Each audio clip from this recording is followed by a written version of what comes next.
السلام عليكم ورحمة الله وبركاته. هوينتوتا بجالتمتوتا يوتيوب شانالي هوجلت ترجمتن أكم نجافية ما شاء الله بقرب بنسنين قاته ربنا نرمي سنان إيريسو يبليك يجاري بقالي ورين سعودي عربية كيف ترجمتن اللي بتنا سعودي عربية تاني على ربي سنا حباسو ورنا كان ترجمتن بيجسات كذا ربي سنا قالوا ورا هم تو تكلم غرغر متى ربي سنا كبو بليك يجاري بقالي ورين مني دا سعودي عربية كيف في مناي دا بكتة كيف ترجمتن اللي ربي فرماتا نفافدو ربي نفاباسو بليك يجاري بقالي إسان كفا متى نتورى على التفاو مني دا كيف جرا Oromoon guutuu namni dha keessa jirti Oromoo rabbi manidha keessa haa baasu matuma Oromoo guutuu manidha keessa rabbi haa baasu obboleeyyi gaarii fi qaalee kan hoggaa jennu wanta kana siyaasa walitti fidina waan hubachuu qabdan sirratti siyaasaa fi du'aayii siyaasaa fi manidha Saudi Arabiyaa keessa manidha biyya keenya bakka adda addaa keessa rakkina Oromootiif siyaasa bakka walitti fidina warri bilchee bulchaa jiru nam takka warra Saudi Arabiyaa keessa ijaa oolu kana nam takka beeku osoo biltiginnaa deeggaruu miti lafatan irra galgalachaa oolte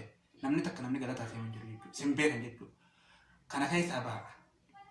Waa'ee siyaasa keessaa baha. Siyaasaa fi du'aayii siyaasaa fi rakkina Saudi Arabiyaa walitti fidina. Jimmaa fi siyaasa, Arsii fi siyaasa, Harargee fi siyaasa walitti fidina. Uummanni rakkina tokko hin qabu. Fakkeenyaaf guyyaa dheengaddaa uummanni Jimmaa akkas bahee simatee Jimmaan akkas jettanii warri Jimmaa irraa haasaa turtanii jirtan. Dhiifama Jimmaa irraa gabbu'a. Mataa uummata Jimmaa irraa gabbu'a. Uummata Jimmaa keessaa eenyutu ummanni qotee bulaa eenyu beekan eenyu dhufee fuula kaamera dura mul'ate naayim eenyu dhufee caalaa bultumete wal arke naayim abbaan maammas caalaa bultumete wal arke guututtuu kaadirootaa fi kaabinoota warra biltiginnaati warra kaameraan garsiisuu fi warra dachiisan hunda guute warra kaadirootaa fi kaabinoota warra biltiginnaati kanaan dura yoo yaadattan gaaf tokko guroo dhufanii ana gaara mul'ata jechuudha gaafasiin arke jechuudha warra obbotee gaafas biyya bulchaa miliyoonaan bahe namni ammataa kiyya kaameraan nan agarre bakki nan dhaabbadhu uummata ittiin dhiyaattu qaama nageenyaa jidduu tana jira namaa fi uummataa fi isaan walitti hin dhiyaatan jechuudha. Uummanni miskiinni dirqamee bakka san dhaabbatatu san keessatti aduutuu fixu jira uummata gama duubaatti bakka kaameraan arganitti uummata Jimmaarraa bu'aa uummataa fi siyaasa walitti hin fidina. Uummata Arsiitii fi siyaasa walitti hin fidina. Kaadirootaa fi siyaasa walitti hidha. Kaadiroota yoo dandeessan qeeqaan kan dandeessanitti Harargee fi ummata walitti fidina ummata Harargee fi siyaasa walitti fidina kaadiroota Harargee qeeqaan kan dandeessan kana onneen isin dhaama barbaade surratti garuu xiyyeeffannaan teenya bakkuma feetettu barnoota taatu jedhanii namni barate waan fedhe gaggeessuu danda'a waan fedhe hojjechuu danda'a karaa barnoota ammayyaatiin barsiisuu jiran illeen karaa zuumiitiin barsiisuutiin jira karaa WhatsApp illee barsiisaatiin jira garee guddoon qabu WhatsAppidhaanis barsiisaatiin jira dhuftanii barachuu dandeessan abbaan barbaade kanarratti dabaluudhaan gaafii karaa barnootaatti karaa keessatti nagafachaa turtan gaafii hedduu nagafachaa turtanii garee WhatsApp irratti jeeqamnee jira WhatsApp waan adda addaa nutti ergamaa jawwaala keenya guutee garee meeqa keessan jira jawwaala kiyya guutee rakkadhee akkamiin ta'a warri jechaa turtan arraan tana gaafii kana qabadhee deebii isaatiin isinii qopheessee dhufee jechuudha. WhatsAppiin keessan abbaan fedhe WhatsApp keessatti irratti ergus akkaataa itti jawwaala keessatti gadi hin boone. Inuma waan namni si ergatan haquun maafi faayidaa dhawu dhiifadhu jawwaala keessatti WhatsApp keessaa si teessu. Akka garuu zaahiraa irratti jawwaala qafoo jawwaala irratti gadi hin buune akkaataa itti godhan isiniin garsiisa. Warri haqu feene jettanis akkaataa itti haqan isiniin garsiisa.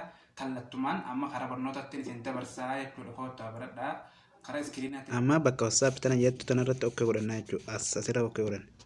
Eegas boca akka nu bana hoggaa akka nu bane bakka tuqaa sadeen tana irratti okkee godhannaa jechuudha. Tuqaa sadeen tana irratti.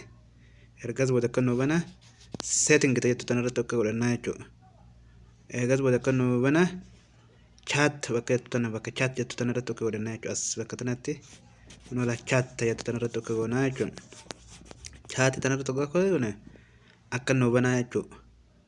Ergas boda media visibility jettu tana hiban bannaa jechuudha banne gabbuute jechuudha. Kan nama garii kan nama biraa bana jira. Amma kiyyaa duraa waan hin firraa cufeef baneetiin isin garsiisa akka ittiin firraa cufa jechuudha. Isin hundinuu akka firraa cuftan jechuudha. Yoo akka firraa cuftan wanni namni isinitti ergu isin rakkate hin buutu jechuudha. Afaan namni jijjiirachuu barbaade afaan Ingiliffaa afaan Arabii akkasitti laangooyitti jettu san irratti akka gootan jechuudha. Amma afaan Ingiliffaa irra jira warri afaan Arabii irra jiru afaan Arabii warri Ingilizaa irra Ingilis godhatanii jechuudha. Karaa biraatiin warri immoo haqoo firraa feetan akkaataa itti firraa hixanii jira jechuudha. hudduuba deebitaniiti fakkeenyaaf guruppii takka irra geesseetiin sin garsiisa kun walaa amma garee tanarra fi garee tanarra hoggaan geessee sin garsiisa asirratti okkeen godhaa jechuudha. Eegas booda tuqaa sadeen sanarratti okkee goonaa jechuudha. Sana booda akkatti hoggaan hubaname moorta jettu tanarratti okkee goonaa jechuudha. Moorta jettu hoggaan goone akka fida jechuudha. Chat kilin chat jettu tanarratti okkee goonaa jechuudha. Kilin chat sana booda kun akka nu fida kilin goona jechuudha. Waan garee sanarra jira hunda kilin goona jechuudha. Amma garee barnoota waan taate faquun barbaadu ani kalaas irraan deebi'a jechuudha. Isin warra haquu barbaaddan bakkuma takka waan garee sanarratti argamu irraa hidhanii